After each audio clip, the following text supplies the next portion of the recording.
Welcome to the YouTube channel for Overdivest Nurseries. It's a rather cloudy, overcast day. It's fairly breezy and the weather forecasts say there's a storm coming, but you know what? It's really nice to be out here, especially surrounded by all of these lovely plants. And if you're a returning subscriber, welcome back and thank you for joining us. If on the other hand, you haven't subscribed to our channel yet, can I suggest that now might be a good time to do so? Because we're busy posting new videos all the time featuring all sorts of interesting and exciting plants that are really good in this region.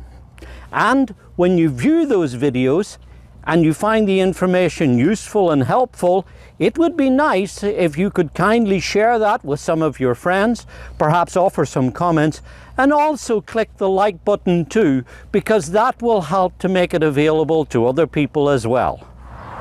Back in the early 1990s, Dr. Elwin Orton at Rutgers University developed a series of dogwoods, hybrid dogwoods, that enabled us to be able to enjoy all the beautiful characteristics of flowering dogwoods, but without having the concerns of having a debilitating disease called dogwood anthracnose, and also a little borer that attacks them as well. Now, as beautiful and reliable and resilient as they are, they tended to be a little on the dull side, whites and pale pinks. And those of us that are looking for more colour in our garden long for ones that have a deep pink and flowers that last a long time. Then a little later on, in fact in 1996, he started to experiment with some coloured forms of Cornus Scarlet that were obtained from Japan.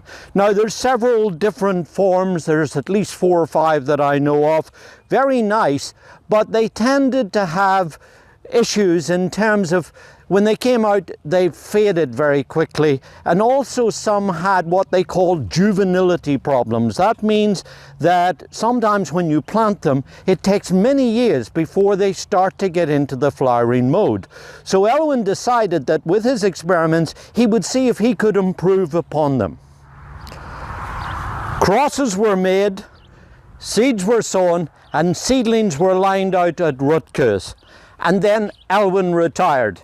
And in 2008, when Dr. Tom Molinar took over, he went through some of the seedlings, selected seeds from some open pollinated plants that were there, and then in 2013, he noticed one that turned out to be rather special. And this is the result. This is Cornus Scarlet Fire, a really gorgeous little flowering dogwood that starts to flower now in early summer and will last for really an impressively long time, putting out a really beautiful show with these intensely coloured bright pink star-shaped flowers. And what's interesting about it is that it inherits that resistance that I was talking about with the dogwood anthracnose and the borers, so you don't need to worry about those. And what's really interesting is that this will start flowering early in its life. In fact, in the nursery, we've got little 2-year-old plants that are already starting to flower. And best of all, when you look at it here, you will see that you, as the gardener, as the garden designer, can start to do some really interesting things with it. Take for example here, see how it's set off in the sea of purple salvias? This is really, I think, inspirational. I had nothing to do with this. This is my boss that decided to set it off in this sea of purple, which contrasts so beautifully with these bright pink flowers. And that for me is one of the keys about gardening. We can grow them in the nursery. We can tell you all about what to do with them in the garden centres, but it's what you do with the plants when you take them home that really makes the difference. That's where imagination, vision, and perhaps inspiration of seeing impressive sights like this can set the garden off with you taking your artistry and really developing some beautiful combinations. And there's another little trick that I want to tell you about too.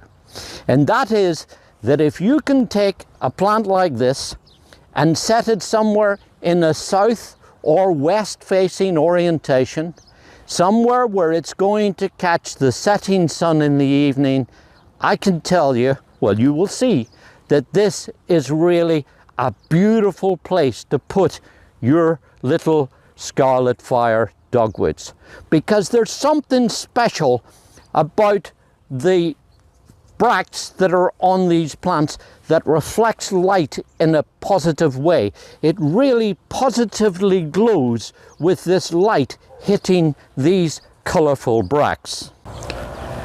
Now you might be interested to know that while we generally refer to these as flowers, they're really not flowers as we know them. These are not petals, they are in fact coloured bracts, kind of like the poinsettia at Christmas time. The real flowers are in here in this central kind of button-like structure here in the middle of the blossom. These are really kind of modified leaves, and that's why they last so long, because they don't fall off like conventional petals. Star-shaped, as you see, they don't overlap, but they put on an impressive show when they're growing and showing off in this amount of concentration. Now, if you're thinking about growing it in your garden somewhere, it's really not that difficult. It's hardy to zone 5, so it'll grow anywhere within our region. It does best in a sunny, open position. It will grow in partially shaded conditions, but you'll find there that it will stretch up a little bit, probably not be quite as floriferous as it is when it's out in full sunlight, and it might even grow towards the sun too. Outside of that, all you need is an average free draining garden soil. Good drainage is important, they just won't do in a wet clay soil. When you get it home, it'll come to you in a pot. Then take the plastic pot off, of course, and dig a good sized hole and incorporate plenty of organic matter, and then water it well until the plant becomes established. Once you get it planted, put down a layer of mulch like we have here, because that will help to conserve the moisture and it'll keep the roots cooler during the summertime too. Outside of that, there really isn't a lot more for you to worry about, and you can look forward to enjoying all of these gorgeous flowers. But there is one little quirk that I want to tell you about. Remember I was talking about juvenility and how some forms take many years to get to the flowering stage? Well, this one does flower early, but as a young plant, the flowers tend to be smaller and they tend to be paler coloured too. Once it gets established in the site, after about 2 years of being in the garden site and it gets its roots out into the soil, you'll notice how the flowers here will be much more concentrated, they will be larger, and they will be a deeper colour of pink too. So when you go to the garden centre and you're looking at the little plants and you see the smaller flowers on there, don't worry, because when you get it planted out, and then just have a little bit of patience, you'll then be able to enjoy all of these gorgeous flowers on this beautiful little tree. So there you are, some information and detail on this wonderful little flowering dogwood. Certainly one of the most impressive coloured ones that we've ever grown in our nursery.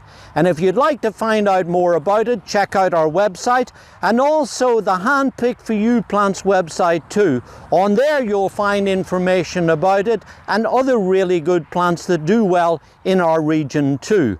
And of course, I would encourage you to visit your local garden centre. There's hundreds of them located right throughout our region, and they're staffed by knowledgeable experts that will be able to guide you with all the details and things you require for your individual conditions right there in your neighbourhood.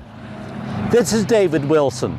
Enjoy your gardening. It's good for us and it's very good for our environment too.